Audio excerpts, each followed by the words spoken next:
Friends about the dangers of opioids.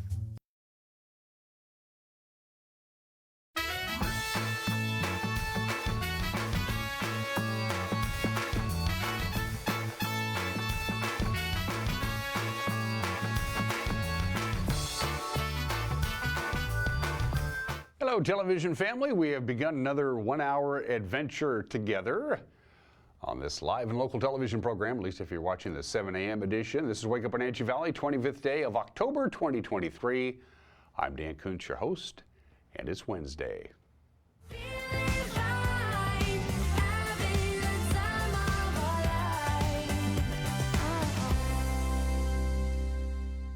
We didn't do Winnie Wednesday last week for reasons that I can't remember, but it was a week ago, so hang with me. Winnie Wednesday is back, and we got more Wenatchee Wild ticket vouchers for you. The Wenatchee Wild regular season premium seats. These are between the blue lines on the same side as the Crow's Nest. These are good seats. They're running $24 a pop for a regular game, and I got 4 of them, so this is close to a $100 value. And these are vouchers. You can use these for any regular season home game you want to do. If you win it, you take your vouchers, you take them to the Wenatchee Wild offices there at the Town Toyota Center, you trade them in, and you pick out 4 seats for any future regular season Wenatchee Wild home game. Thank you, Wenatchee Wild, for making that happen. Send me your email. That's how you have to enter this, of course. It's an email. It's an email entry. It's winner@ncwlife.com, winner@ncwlife.com. There are the usual rules that I think you're aware of by now. It's 1 entry per email address. If you have more than 1 email address, and a lot of people do, you can enter more than once on your separate email accounts. You can't enter continuously over and over again on the same email account. We keep track of these things. Employees of local telecommunications solely on broadcasting and their media families are not eligible. Sorry, KC. And I guess that's it. We'll do the drawing a little bit later on. Wenatchee Wild ticket vouchers, 4 tickets to any future regular season Wenatchee Wild home game. And they're playing good, by the way. They won again last night. We like that. Send me an email, winner@ncwlife.com. 36 degrees. We had a lot of rain overnight. I heard it. That's how hard it was raining just in that 3-hour window between 9 o'clock last night and midnight. And of course, at midnight, they start things all over again as far as highs and lows and rain and that kind of stuff. We got a 1/4 inch of rain between 9 o'clock and midnight in just 3 hours. That's a lot of rain for us. And then it rained right up until about 5 o'clock this morning. The rain has tapered off, but we're not out of the woods yet because that cold air is coming in. We still have some very moist air. Relative humidity is at 100%. And the light rain that we're going to get right now could switch over to snow. We'll show you that. And then we're going to have some really cold overnight lows. Afternoon highs are going to be pretty nice. They're going to be right about where they should be this time of the year with lots of sunshine, but the clear skies at night and the cold air trapped on the valley floor, it's going to get very chilly for the overnight lows. A very important weather forecast. Right now, as far as the passes are concerned, traction tires are advised on Stevens and Blewett. It is snowing pretty good on Stevens. Not really sticking to the roadway. Blewett's not so bad, but they have advisories on both of those passes. There are no advisories or restrictions on I-90. They didn't quite get as much snow as they were originally anticipating.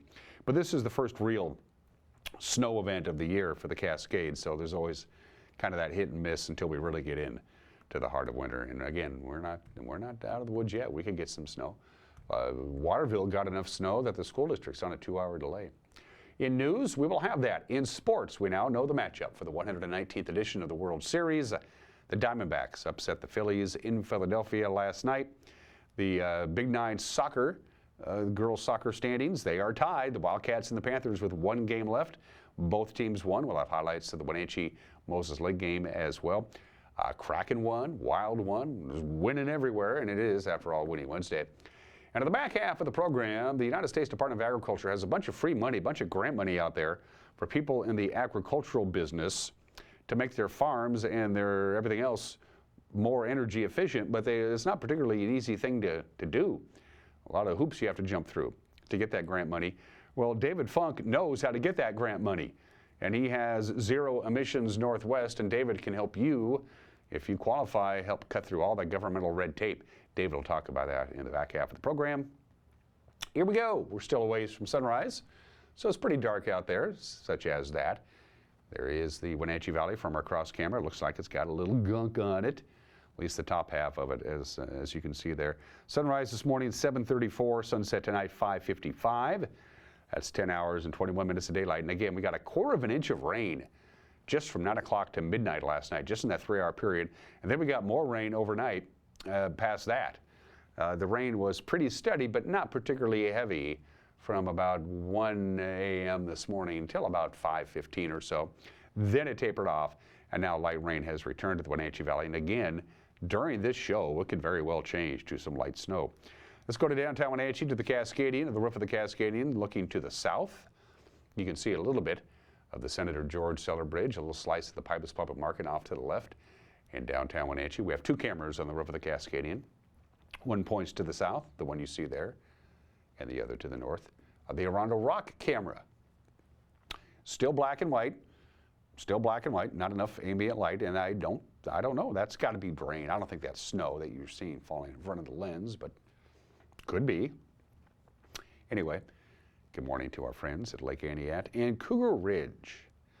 Still dark there on the morning commute on the East Wenatchee side of the river. Now the snow level is going to drop all the way down to about 1,600 feet. Point of reference where the Columbia flows through the Wenatchee Valley is at about 600 feet above sea level. So certainly the foothills of the Wenatchee Valley are going to see some snow. It's not going to last very long, but it's still out there. In fact, let's show you the slide. This is your timeline today. Omak is going to get, looks like, a pretty good dose of snow. So you notice Wenatchee is spotlighted.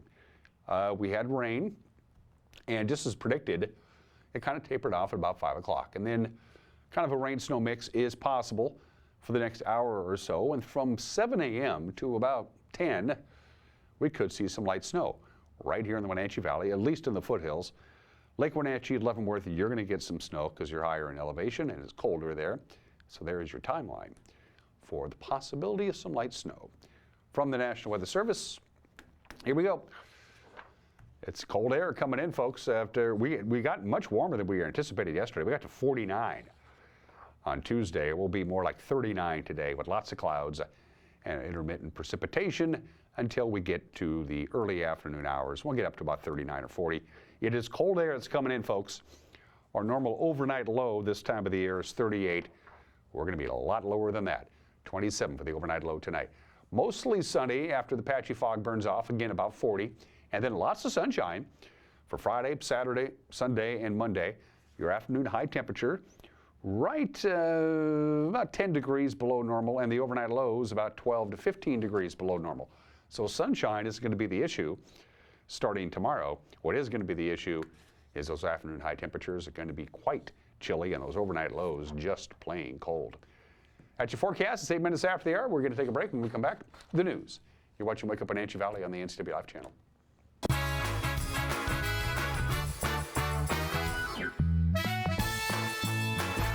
We're turning up the heat with the hottest deals of the year. Right now, during the hot summer clearance sale, only at Click It RV. #1 in sales and service. The best RV brands. Over 1,000 to choose from. And the best deals of the year on remaining 2023 model year-end clearance with incredible 30% off. Brand new RVs discounted up to 30%. Save thousands. Plus, no payments until 2024. During the hot summer clearance sale. Now, only at Click It RV. 5 superstore locations. Hurry in today. At Confluence Health, our mission is clear: to provide exceptional care for our community. We believe in healthcare that's personal and local because we're just like you, members of this great community. We are Confluence. Local care by and for our community. Local care by and for our community. Local care by and for our community. We are Confluence. Hi, this is Frank Kuntz, Mayor of the City of Wenatchee. Mike Poyer will make a great mayor. Mike is consistent, he's thoughtful, he shows up, he's prepared, and he always gets to the right answer. Mike just loves this town. He was born and raised here. He has a passion for making this place better, as we all do. And it's been a pleasure working with him on Wenatchee City Council for the past 4 years, and I just look forward to having him lead our city going forward. So join me in voting for Mike Poyer, Mayor.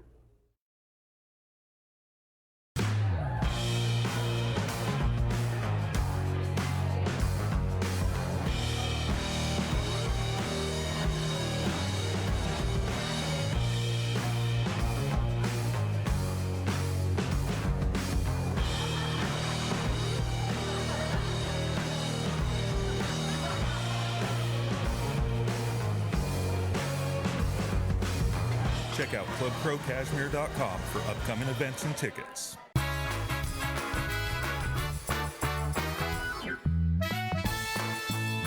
As you can see, it's pretty cloudy and pretty foggy. Light rain, could see some light snow in the next hour or so. Very, very chilly for our afternoon highs and our overnight lows. Right through the forecast period, it is a rather robust cold system that's working its way through the valley as we speak.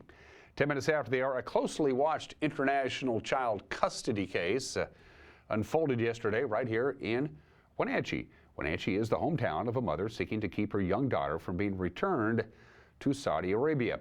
Bethany Al-Hadri won a major victory back in 2021. That's when Chelan County Judge Kristen Ferreira ruled that Saudi Arabia's treatment of women as second-class citizens invalidated a Saudi court's order to return the child to her father's family.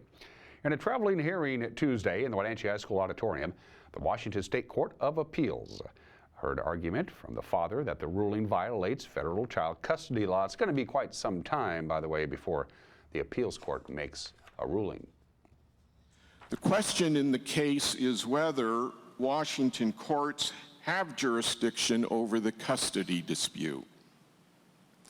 The controlling statute reads that Saudi Arabia, not Washington courts, should decide the dispute unless Bethany can show one of two things: Saudi Arabia's child custody laws violate fundamental principles of human rights, or that Saudi Arabia law would subject Bethany to punishment by death for her religious beliefs or lack of religious beliefs. Does the child custody law of Saudi Arabia violate fundamental principles of human rights? Was that the question that the trial court answered? Is that what happened here? I don't think so. The Saudi Arabian custody order was a consent order. It was agreed to. Indeed, the consent order called for joint custody of Z. That is contrary to Saudi law in and of itself. Are you challenging the trial court's findings about Saudi Arabian law, or is your argument just this was a consent decree and it wasn't governed by Saudi Arabian law, or have you challenged the findings? I'm not challenging the findings. There's substantial evidence to support them. The trial court made its credibility determination on the declarations, no testimony. Mr. Al-Hadari wasn't there, and no, I am not challenging. There were findings about Saudi Arabian law that you have not challenged then? No, the law is what it is. Okay. So isn't it, apart from the terms of the custody agreement, Saudi Arabian guardianship law would still apply, right? Supposedly. Well, it would or wouldn't? It would. Your client signed a consent decree. Why is it to be unfair if we enforce that consent decree? There are two reasons why it's unfair. The first is that the consent decree was a product of the discriminatory child custody proceedings that came before it. Those proceedings placed Bethany under duress and left her with no choice but to accept the agreement that had been forced upon her. Why was she left with no choice? Because by the end of the process, she had been stripped of her parental rights by Judge Tuaziri because she was, quote, new to Islam, a foreigner, and continues to embrace the cultures and traditions of her upbringing. She had tried to appeal, but her appeal had never been heard, and the case had been sent back. The head of the personal status court had intervened and told her that if she did not settle, that she would play no role in her child's life whatsoever. East Wenatchee police say a person working on the construction project at the intersection of Grant Road and Eastmont was injured yesterday morning. Assistant Police Chief Eric Hampton tells us that the worker suffered an apparent broken leg at about 6:15 yesterday morning when he became pinned by a piece of concrete. The worker is 56 years old. He was taken for treatment at Confluence Health Hospital. The exact cause of the accident is under investigation. Hampton said the State Department of Labor and Industries was on the scene to figure out what exactly happened. The $6 million construction project has limited traffic on Grant Road, if you probably know that by now, and intermittent lane closures will continue into the early part of next month.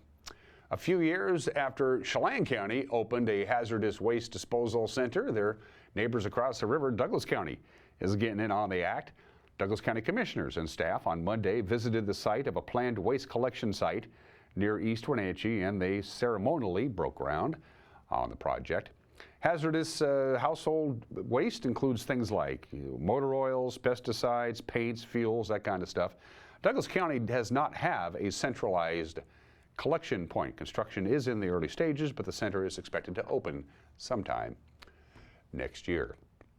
Every politician comes with baggage. Every person comes with baggage, for that matter. And our very own Jefferson Robbins spent several hours over the last couple of weeks helping them unpack.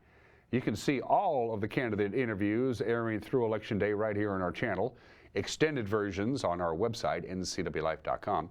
When it came to their turn in our studio, Wenatchee's two candidates for mayor had to answer for some of the choices they've made in their campaigns and their professional careers. Well, Mike, in your professional job, you're an insurance agent.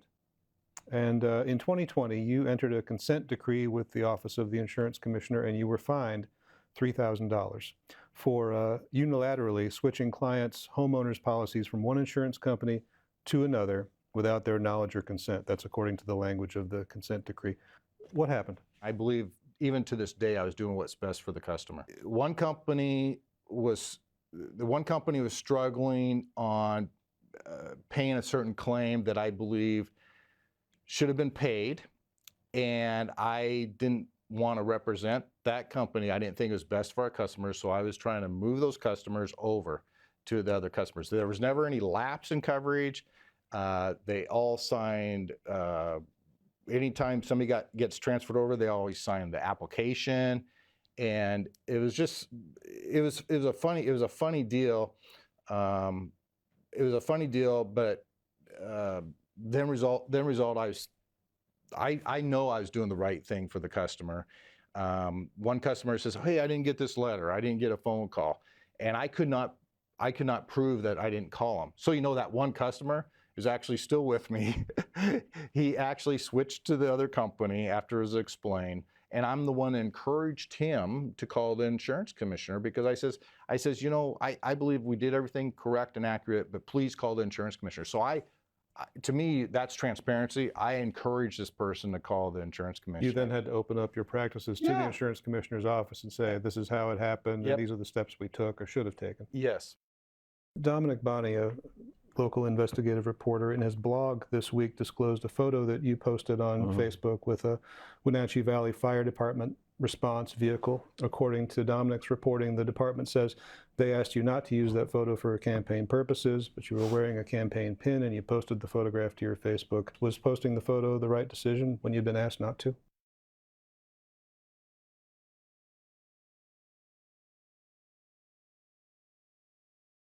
I showed up at the fire station to take pictures from the outside. My photographer thought it'd be really cool to have a picture of the fire trucks in the bay. I said, you can't do that. And he was kind of persistent about, well, why not? Didn't understand the rules. And I thought, okay, I'll get him the answer that he needs to hear. So I said, okay, you go ahead. Because he said, can I ask him? Can I ask him? I said, okay, go ahead. So we went and asked him. And of course, they came out and said, we can't be perceived as supporting any particular candidate. We have to remain neutral. And they, according to the revised code of Washington, the RCW, they cannot, use their apparatus or any of their products in the advertising. So no problem. I knew that was the case. I knew the law, I think, that's better than they did. So we went back outside, and they said, well, let's just get a picture by the SUV. That's a whole different thing. And then we weren't told not to do that. So, I mean, they're tying the two things together, but they're not the same. Took that picture and posted it. there's no problem with that. It's not an issue. And I'm not in violation of the RCW. The RCW is specifically written so that somebody, once they are in a public office or an elected official, that they can't use their department, their facilities, their resources in order to back their candidacy. I'm not an elected official, I'm not a public official, and therefore there is no reason that I can't use that picture. That's the news on this Wednesday. We'll have another newscast for you tonight at 5 o'clock, 6 o'clock, and 10 o'clock. 5, 6, and 10, the news on TV. If it doesn't work for you and you want to watch the news whenever you want to, it'll be up and running on our homepage, ncwlife.com, on our Facebook page, and on our YouTube page. And if something out there merits our attention, you get a hold of us. That's why we know what's going on. You know, we need your help, folks. Get a hold of us if something out there you think is newsworthy. Send us an email, news@ncwlife.com. Still to come, sports, the obscure holiday, today in history, some celebrity birthdays coming your way. And it's Winning Wednesday. You're watching Wake Up Wenatchee Valley on the NCW Life channel.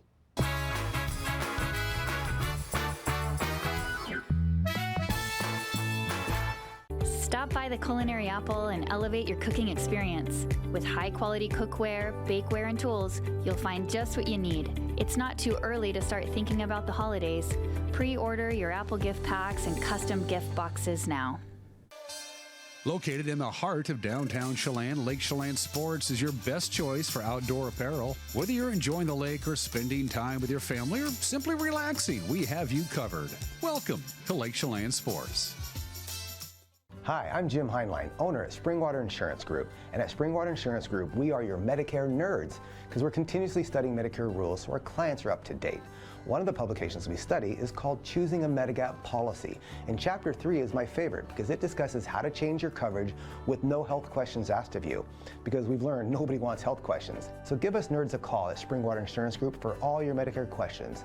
509-888-2600. Did you know that nearly 50% of pet poisoning cases involve human medications and prescription drugs? Sometimes the culprit's a curious dog, but cats get into their share of trouble as well. Other times, pet owners mistakenly give their pets their own medications that are safe to people but toxic to their pets. Dr. Shauna Baez and her staff care about your pets. Go to pawsandclawsvh.com for a complete list of medications to avoid or call 888-PAWS.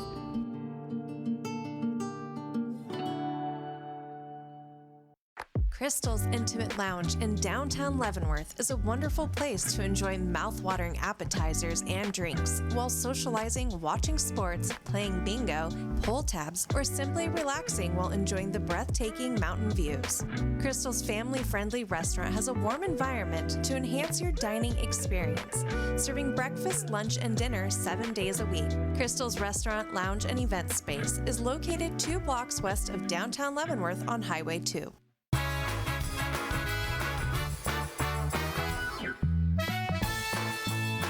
23 minutes after the hour, the Arizona Diamondbacks are the champions of the National League. They beat the Phillies last night in the city of brotherly love, 4-2. They win the pennant. Corbin Carroll, 3 for 4 with a couple of runs, couple of RBIs. Arizona back to the Fall Classic for the first time in 22 years. Former Mariner top project, Ketel Marte, he slapped a double in the 7th inning to extend his hitting streak to 16 straight postseason games to start his career. That's a major league record, and for his efforts, he was selected the MVP of the series, former Mariner Paul Seward. Worked the 9th inning for his 6th save in the postseason. Arizona advances. They will take on Texas. We're good to go. The 119th edition of the World Series. Game 1 is set for Globe Life Field in Arlington Friday, 5:07 on Fox. Looking forward to that. Seattle Kraken got his 4-game road trip off to a good start. They beat Detroit last night 5-4. Seattle fell behind early, but then they got a couple of goals from Jaden Schwartz and one apiece from Ty Kartai, Jared McCann, and Jordan Eberle. They get the victory. Joey Decord stopped 23 of 27 shots on goal to help the cause. Seattle heads now to Carolina tomorrow at 4 o'clock on Root Sports Northwest. Wenatchee Wild playing good hockey 3 in a row now. They defended their home ice 5-2 over Kamloops last night. Connor Geekie got the scoring started for the Wild early. 6 minutes into the contest, Kamloops countered, descended into the first intermission tied at 1, and it was all Wenatchee from there. The Wild got a second period goal from Graham Sword and Carter Profosky to take a 3-1 lead into the third, and after a Blazer goal to start the final frame, Wenatchee countered with goals by Hayden Moore and Evan Friesen to cap the win. Daniel Hauser, 37 of 39 in goal, We like that. Wenatchee travels to Everett Friday to meet with the Silvertips at 7:05. The action on 560 KBQ. The Big Nine girls soccer season is winding down. It's a two-way shootout now for the regular season championship between the two local teams, the Panthers and the Wildcats. Wenatchee erased an early deficit to come back and beat Moses Lake on senior night last night at Leibofta Field at the Apple Bowl. The final was 4-1. Sebastian Moraga and Matt Wisen had the call. Murillo, Prescott, waiting for it is Lindsey Davis. Prescott, personal maneuver. Prescott approaching the box. Prescott, right-footed shot. Oh my, go! What a move by Prescott. Shades of Maradona against the English in '86. Lands at the feet of Davidson. Touch to the side. Back to Davidson. Into the box. Right-footed shot. And a brilliant strike it is. Davidson ties it up for the Panthers with 16 minutes and 38 seconds to go in the half. One for Moses Lake, one for Wenatchee. Matt Wisen. That was a rocket. She got some contact on that ball. Far post. River Mixter, the touch. Who's going to tap it in? Still not cleared. The shot. Go!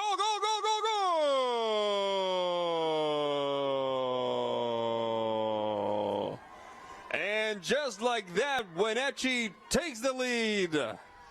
Davidson on the counter. You called it, Matt. Shot across. Rejected. Bit of a shove there. Back to Davidson. Davidson to Bowles. Top of the box. Right-footed shot. Lasso! What a shot. What a shot. The touch. Top of the box. Bowles. The shot. Oh, my word. No doubter. No doubter. What a touch that time. Wenatchee putting this one away. Stegman with her tally. Great shot, good movement, good ball movement. And there's the whistle that tells us that this game is now part of our great nation's history. The final score, Wenatchee 4, Moses Lake 1. What allowed you to make such a different effort in the second half compared to the first one? During halftime, we really recognized the things we needed to work on. We needed to pick up the intensity. We were playing very sloppy the first half with our passes. And I think once we got our passes connected, we finally picked it up. Now, was the fact that it was a senior night, the emotional charge of seeing Sienna suit up, was that a factor in perhaps, like you said, the sloppy first half? It was a little hard to get into focus? Yeah, I think our mind was really elsewhere in the beginning. But then we picked it up once we realized we needed the 3 goals, we needed the win. I don't know, I don't think we really thought of that but when we started the game. But you did know, okay, 1 more goal and we get that extra point. That was in the back of your minds. Yes, once we got the 2 goals, we knew we needed the last one. Eastmont, by the way, did their part to stay tied with Wenatchee. They knocked off West Valley on the road 3-1. So the Panthers and the Wildcats are tied atop the Big Nine standings with 1 regular season game to go, and that'll be on Saturday. Another action last night, Ephrata won its first round CWAC district playoff game 1-0 over Grandview. Chelan topped Omak 2-1. Cashmere completed an undefeated league season with a 5-0 win over Quincy. They capture another Caribou Trail League championship. They have a few of those. Also last night, Okanagan edged Brewster 3-2. Tenasket topped Bridgeport 12-0. So the Tigers repeat as Central Washington B League champions. Libertyville beat Manson 5-2, and Pateros edged Lake Roosevelt 4-3. Les Schwab Prep Volleyball scoreboard. Wenatchee sweeps Moses Lake. West Valley downed Eastmont in 3 sets. It was Ephrata over Grandview in straight sets, and Chelan captured yet another Caribou Trail League regular season title with a 3-set sweep of Omak. Other action last night in volleyball, Okanagan topped Bridgeport 3-0. Lake Roosevelt downed Orville 3-1. Manson repeats as the Central Washington 2B League champs with a straight set win over Brewster. So with the first round of the Central Washington 1B District Tournament in Waterville, it was Easton sweeping Cascade Christian in 3 sets. Thorpe and Pateros played at Donnybrook. Thorpe came out on top 3-2. And those are just some of the games that people are playing at the bottom of the hour. For the obscure holiday I could have but did not choose, International Artist Day. It is World Pasta Day. We've talked enough about pasta lately. National Greasy Food Day, but today is the sourest day of them all. Sour. Created in 1975 by Richard Ankiel of Ann Arbor, Michigan, because his best friend's last name was Sour and his birthday was on October 25th. So we said we'll just call this day Sour Day. Of course, lemons are sour, so are grapefruits. Limes, kumquats. Some people just don't like sour things, and some people can tolerate them. Some people actually like them. Rhubarb, very sour indeed. Sauerkraut, thus the name. Cranberries, and my favorite sour food of all, kimchi. I love my kimchi. I don't eat it straight up. I usually have it with rice or noodles or something, but I'll take kimchi on almost anything. I can handle the sour stuff. My stomach, that's another story altogether. If it's sour, today is your day. Today in history, 1962, the Cuban Missile Crisis was in full bore. A lot of moving parts here. 10 days prior to this date, in 1962, the U.S. got those photographs, the planes taking photographs of the Soviet Union building missile silos in Cuba. They met with the Soviet ambassador, Andrei Gromyko, in the White House and said, "What's going on?" He said, "Well, I don't know what you're talking about." And it went on, and finally, it was like, okay, well, we're just going to show everybody the photos that we have. And at the United Nations in New York City, on October 25th, 1962, the gig is up. Ambassador Adlai Stevenson to the United Nations shows great big blow-up photographs. See, right there, Soviet Union building missile silos in Cuba, less than 100 miles from the mainland U.S. This story has not ended yet, but it was a pretty nerve-wracking time, as you might imagine, 61 years ago today. 40 years ago today, Grenada is a small little country at the very edge of the Caribbean. It's about 100 miles north of Venezuela. Grenada's economy, I believe, is based on gentlemen bringing you your cocktail by the pool. I'm not sure, but in any event, we invaded them. The United States invades the tiny little country of Grenada. The Prime Minister and basically the entire cabinet have been murdered in a coup d'etat. They were executed about a week later, and there was a lot of unrest. And the United States says, we have medical students going to school in Grenada, and we need to protect their interests, so we invaded them.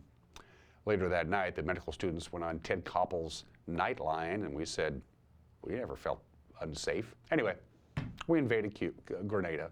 Didn't tell anybody till it was all over, by the way. First time the United States overthrew a communist government by armed means since World War II. It's Thanksgiving Day, by the way, in Grenada today. And I'll never forget watching this game. We were at Joe's Log Cabin Tavern on Wenatchee Avenue. I was cheering for the Red Sox. I mean, I'm an American leaguer. I'm a Yankee fan. I think you all know that. That's my team. The Yankees has always been my team since I was about 7. In any event, I was cheering for the American League. I was cheering for Boston. I don't have any hatred for the Red Sox, and I wanted them to beat the Mets. And it was all ready to go. Game 6 at Shea Stadium. The Mets are down 2 runs with 2 outs in the bottom of the 10th inning. And it all came apart for the Red Sox. You forgot exactly how Game 6 ended of the 1986 World Series. Here's a friendly reminder. Fouled away. Tension mounts some more with 2 out in the 10th. 5-4 Red Sox. Ray Knight at first. Kevin Mitchell at third. 2-2 to Mookie Wilson.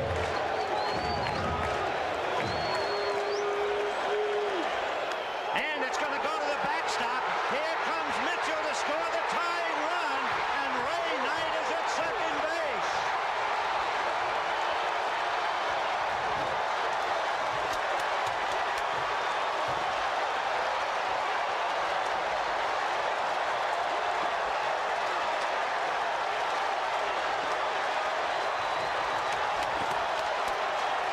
You believe this ball game at Shea? Oh, brother.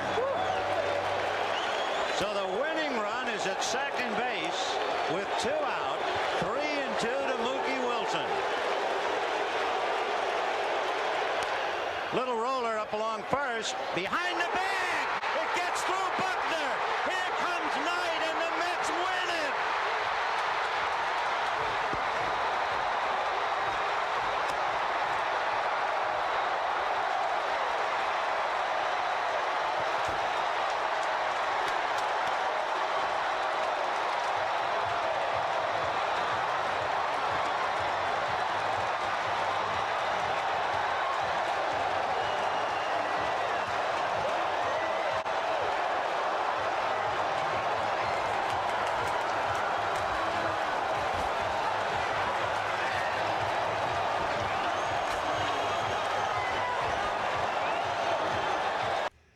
Kevin Mitchell, who scored the tying run in the bottom of the 10th inning. He was a utility player for the Mets. He didn't figure he was going to play in the game. He went back into the clubhouse during the bottom of the 10th inning and changed into his street clothes and was on the phone with his agent arranging for his flight home to San Diego, figuring the World Series is over and the Red Sox are going to win. And when they started rallying, they were like, where's Kevin Mitchell? They went into the clubhouse, they grabbed him. He got out of his street clothes, got back into his uniform, and ran out there and ended up scoring the tying run. The Mets would win, of course, the next night in Shea. And at 36 minutes after the hour, we got, let's see, one heavenly birthday. The legendary Earl Palmer was born 99 years ago today. You're going to go, who's Earl Palmer?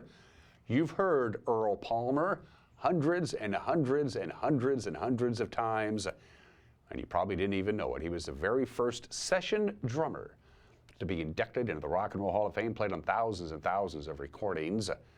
One of rock and roll's great drummers, Earl Palmer, born in the state 99 years ago today. We lost him in 2008 at the age of 83. The odds are pretty good if you listen to the radio for about 2 hours today with any song that was recorded from about 1985 and before, you're going to hear Earl Palmer in there somewhere. The legendary Dan Gable, as a collegiate wrestler, he went 117-1. He lost his final match as a collegiate wrestler for the NCAA Heavyweight Championship. Outside of that, that's a remarkable record. At the 1972 Olympic Games, he won all 6 of his matches and never even gave up a point. Probably the most famous wrestler in this country's history, Dan Gable, 75 years old today. Bart Simpson is 66. Well, the voice of Bart Simpson is 66 years old today. Nancy Cartwright, Bart Simpson himself, is still 11 years old and in the 4th grade. Happy birthday to Nancy Cartwright, 66. One of the greatest pitchers of all time, Pedro Martinez, is 52 years old. He is in the Baseball Hall of Fame, and he deserves to be there as well. The guy is just phenomenal to watch. And happy birthday to Katherine Hudson. Hey, Katherine Hudson, you probably know her as Katy Perry. She's 39. Still to come, an opinion from Mike Mad Dog Mignotti. David Funk is the president of Zero Emissions Northwest. David's job is to find grant money from the USDA, the Department of Agriculture, to help out local farmers so they don't have to cut through all the red tape. He's going to tell you all about that. And don't forget, it's Winning Wednesday. 4 Wenatchee Wild ticket vouchers up for grab for any regular season Wenatchee Wild game. You and 3 of your friends, or you, 2 of your friends, and 1 of your enemies. We don't care. These are vouchers. You trade them in for any regular season home game, and they're good seats, really good seats at the Town Toyota Center. Send me an email if you want to go to the next Wenatchee Wild hockey game or any regular season home game on us. Send me an email, winner@ncwlife.com. You're watching a Winning Wednesday edition of Wake Up Wenatchee Valley.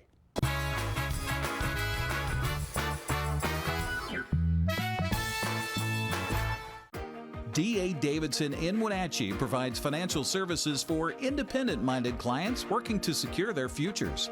Whether it's helping construct your personal financial, retirement, or estate plan, they start with a disciplined approach and straightforward advice. An individualized approach is rooted in the values, stability, and strength their company was founded on in 1935. With offices coast to coast and personal attention you deserve right here in the Wenatchee Valley, learn more about D.A. Davidson.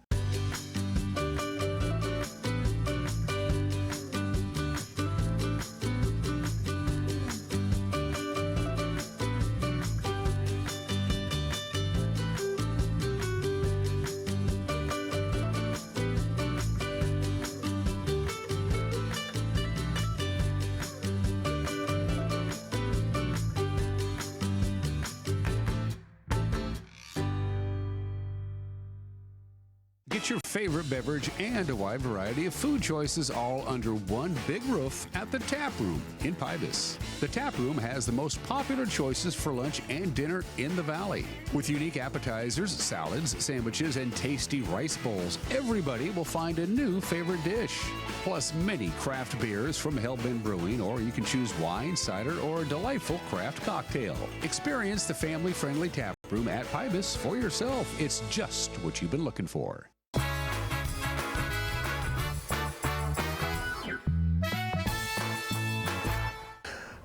Hey, this is Mike Mad Dog McNulty, and everybody is entitled to my opinion. Now, for my fellow Christians, I have great news. Wonderful, good news. God loves gay people, and they're all going to heaven when they die. Now, stop. What I want to do is pay attention to my mental and emotional response to that declaration. If the idea of gay people being loved by God and going to the same heaven I think I'm going to makes me react with anger or argument or some other negative emotion, then maybe it's time to take a look at what I call my Christianity. Why wouldn't I be happy to admit some of my judgmental and prejudicial attitudes are wrong and admit that God's grace actually does extend to everyone without condition? Wouldn't that be good news? This is Mike Mad Dog McNulty, and that's my opinion.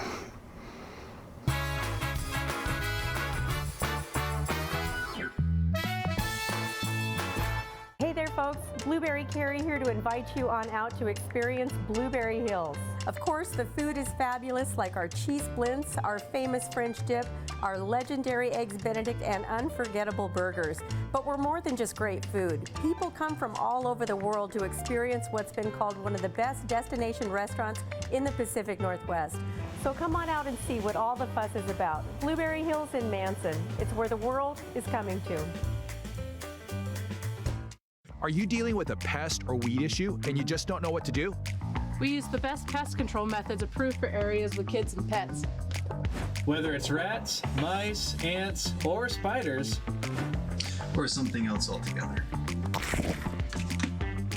We provide the coaching and solutions you're looking for. And you can know that your dollars are supporting a local, family-owned and operated business. Allow us to help you get back to living healthy and pest-free. Harvest Valley Pest Control. In today's environment, risk management assessment is a crucial process for your business. Risk assessment will identify, evaluate, and mitigate hazards. Don't let risk impact your business income, reputation, operations, and your overall success. We can give you peace of mind by transferring your business risks to the insurance providers. Call Stacy at August Edge Insurance today to schedule a risk management assessment for your business.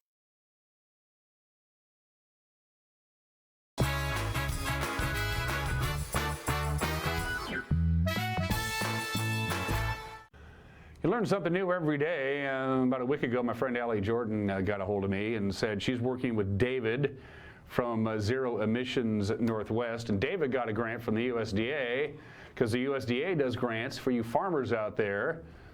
It's money. It's free money. And David is going to help you farmers out there who might qualify to help expedite that process. David Funk, introduce yourself to our television family as the studio audience applauds here. Great, thank you. Thank you very much. So I'm David Funk. I'm the president of Zero Emissions Northwest, and I did receive a grant from the USDA to make this easy and accessible and for other people to get their own grants. So the USDA does grants for people who qualify, the United States Department of Agriculture. I didn't even know that your organization existed, much less that this funding mechanism is available for folks in the agricultural industry. Mm-hmm. So let's start with the USDA first. What is this grant money? Where does it come? Well, it comes from us. What's it designed to do? Correct. So it's the Rural Energy for America program, REAP. And what it's designed to do, it's designed to invest our money in these rural areas so that they can save more money on their energy efficiency or produce their own power. So the grant is in two categories: energy efficiency or renewable energy. And farms suck up a lot of juice, right? I mean, they're big consumers of electricity. Certain farms, absolutely. They're using irrigation wells. They are maybe drying their hops. They're pumping water. So lots of energy can be saved or produced. The other part of this is if you have a shop and you maintain your equipment over the wintertime, it's a great place to keep you warmer if you have free power. And emissions, I mean, tractors and pickers and whatever, they spew out carbon monoxide. With the so this grant is specifically not for vehicles. Okay. So we can't get a fancy new tractor. We can't get an electric tractor. This is mainly energy efficiency within your building or solar if you have the space. And large farm operations, or even medium or small ones, because they're farms, by definition, they're rural, which means the electricity is coming a long way to get to them to begin with, right? Correct. So I think depending on what's your motivation for installing a renewable system or energy efficiency, you're either halfway to a microgrid, you have your own power plant, so if the power does go out, there are things that you can do to make sure that you have your lights stay on. And you don't have to write a PUD, a big fat check, if you can do that, as self-efficient as possible. Yep, it's going to depend on each project. It's going to depend on each energy consumer, but that's what I'm here to do. I'm here to make sure that you get through this process easily and quickly, with the highest probability that you'll get your own grant. Are you seeing agricultural entities switching to solar as a backup or even as a primary source of power? They have all this property and solar takes up room. Yep. So all of these grants that we're talking about are to benefit the business. So those big solar fields that you see in California or Texas, that's not part of this program. What I do see is I see farmers installing solar on their own shops for a variety of reasons. They might want to have cheaper energy.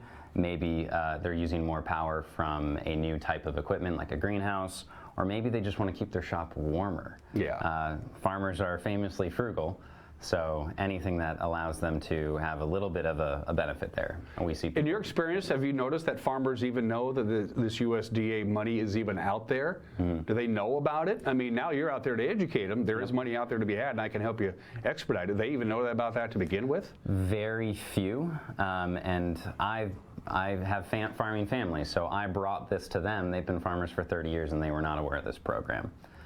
So now we've done a handful of farms closer to Spokane, and we're looking to get the word out here in the Wenatchee Valley. Well, let's start with Columbia Valley. We have a little graphic to show while we show this. Great. First of all, from my viewing audience, who qualifies? Who can work with you to get this grant money? So if you're a farmer, you automatically qualify as long as you have 50% or more of your gross revenue comes from agriculture.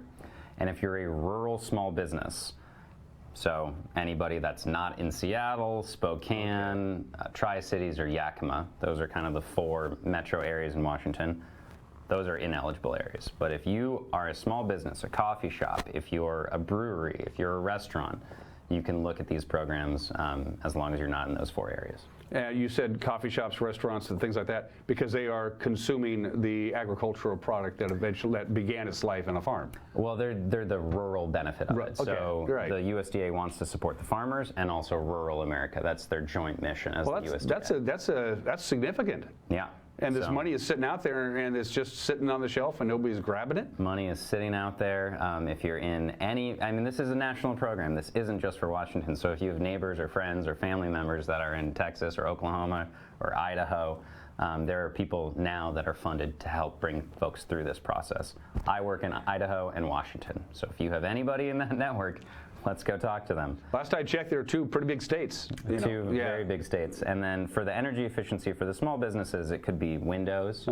So, if you have a drafty building, insulation, HVAC, lighting, those are generally the 4 broad categories that we see. And does climate change play a role in all this? Because we know we're having hotter summers than ever before. Winter, we're kind of hit and miss, but summers, there's no question it's getting hotter in the growing season. Does that play a role in this? That's one of the reasons. So the money is from the Inflation Reduction Act, which is the climate bill.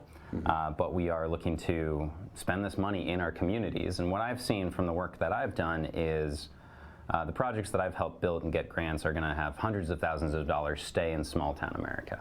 So you're going to be able to go support your neighbors and your other small businesses. So I view this really as not a climate bill, but just a phenomenal investment opportunity if you do have any of these businesses that you want to explore. I mean, the incentives are almost too good to be true. So farmers and those people who can benefit from this USDA grant money, they can bypass you and do it themselves, but who's getting who? It's a pain in the butt, right? Which is why your business exists to begin with. Correct. It is a difficult, time-consuming process to apply for any kind of grant handed out by any kind of governmental entity. There's a lot of red tape. you got the big hunk of scissors, and you take care of that red tape part, right? That's 100% true. I also have, more than a decade of experience working in these energy systems. So what I often do is I sit on the side of the table as a farmer if we're working with a solar contractor. So I want to make sure that farmer is getting a grant and a good deal. Is the fact that farmers, that farms themselves are getting bigger and they're being owned by larger corporations, and they use monoculture, they're only growing one crop, and they're doing that really well, but they're not growing a bunch of crops like your old-time farmer would grow a little bit of everything. They would grow potatoes and carrots and peas and corn and whatever in little parcels. Now we have these large farms that just grow one crop and do it well. Does that factor into what you do for a living at all? Or are you kind of helping out the smaller farmer who are more interested in a diverse kind of a crop? So most of farms, by numbers, are family run. Right, like 95% last I saw. Now, acreage might be different, but generally, if you are a farmer, even if you're a big farm, you can still get a grant. And the grants can be upwards of $500,000 for your own energy project. So if you are a dairy farm and you want a dairy gas digester, we can help you get a grant. If you are a wheat farm and you just want solar on your shop to make your life easier, we can help you get a grant. If you're a small business in rural America, we can help improve your building envelope, get you lighting and windows. All of those are special projects that we. How much work do you have to go through to find who qualifies and how you go about doing it? This must be a challenge. A lot of reading. That's why I'm talking to you. Right, a lot of reading. Right. Part of it is, I generally qualify people in about 15 minutes. So you're that quickly, you can give them a general idea that, yeah, you can go down this road, or no, you can't. Yeah, the things that I think about are you in control of that energy usage? So do you pay that meter at that location, and do you ultimately control the site? Those, if you can answer those two questions as a yes, and you're a farmer, great. We can have that follow-on conversation as to what type of project and what it looks like to your bottom line. Do you have once you get the grant money? Is there any? Do you have to call up the USDA, or do they call you up and say, "Hey, what are you doing with the money?" Is there any kind of? You get the grant money after the project. That's well, and that's the way it should be. Yeah.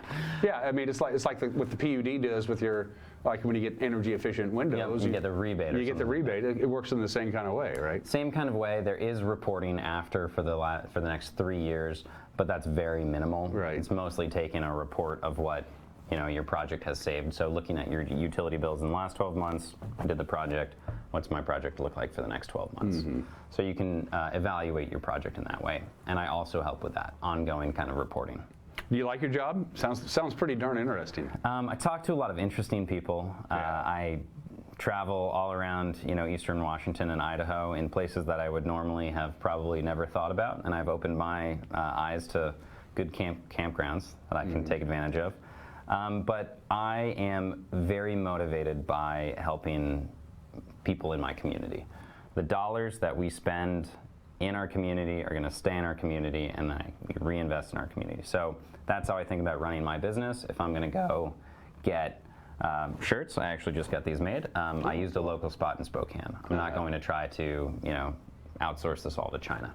So that's a big motivation for me, is to kind of take control of our energy destiny. So the money is out there. It's just a matter of how do you get access to it, and this is where you come in. Yep. The first step is go to my website, zeroemissionsnorthwest.com, and I have a contact us page. Just kind of give me a brief description of what you're looking to do, and an email address or a phone number, and I'll get right back to you to evaluate whether or not you are eligible.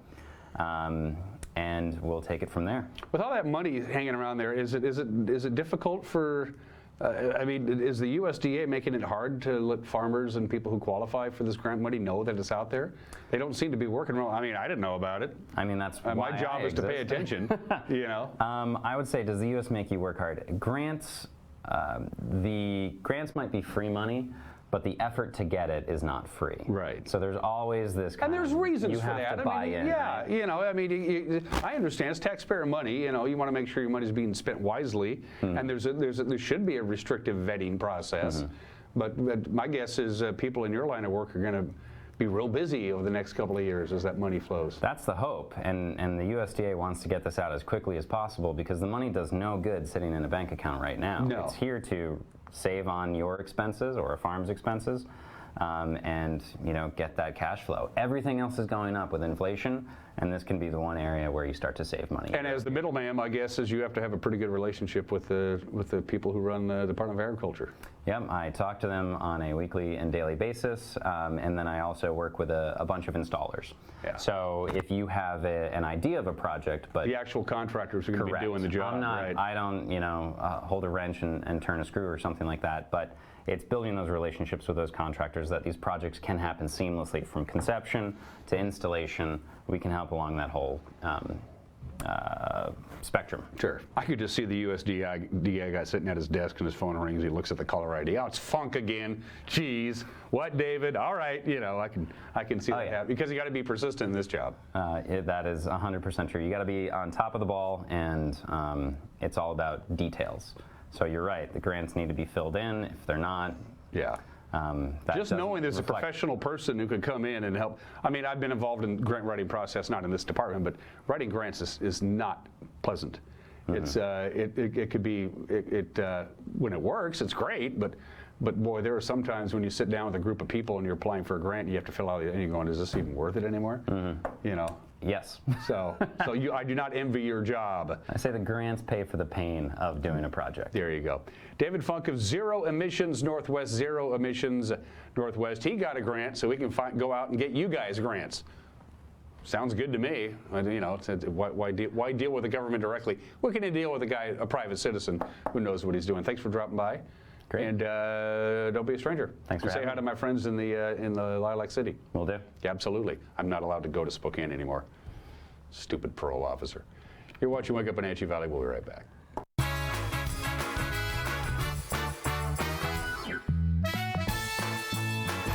Well, looks like our surgery patient is feeling better today. Yep, I didn't need any oxy today.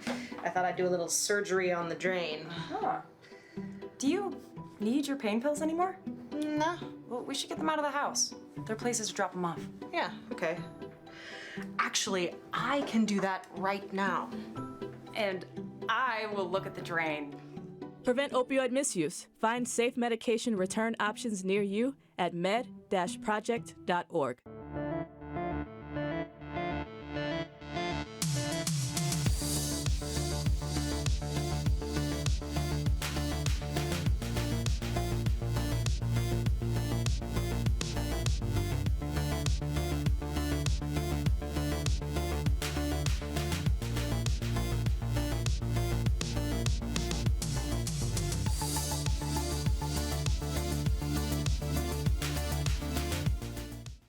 This is Grace, and this is her world record-holding guinea pig with an iconic name, Abby. She currently holds the Guinness World Record for the highest bar jump by a guinea pig.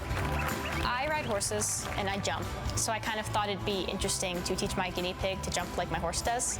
One day she came out of her room and looked at us, and I said, "Did you get it?" And she said, "Yeah, we got it." After we won our award, we came to Abby's to celebrate. When Mike leaves town, it's a little scary. You never know who might be outside. But we feel safer inside, knowing our home is being monitored by a local company. I can check our alarm from just about anywhere, so when we get home, I know it's safe. Protect your family and save money with a local company. Switch your current security monitoring to Guardian Services from LocalTel. Call Guardian Security from LocalTel now, or visit localtel.net to learn more.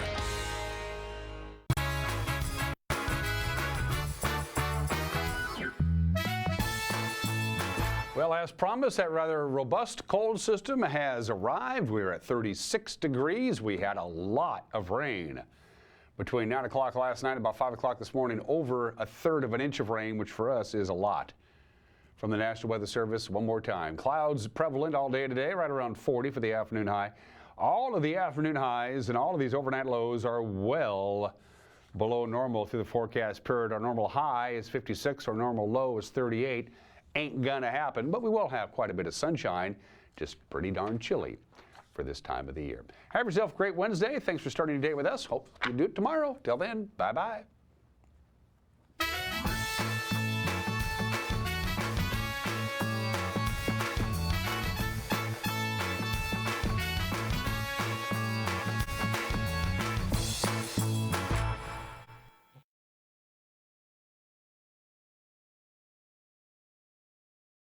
12 years. A new mayor will be sitting in that seat. One of the folks who wants to fill that office joins me now. Mike Poyer, member of the Wenatchee City Council. Thanks.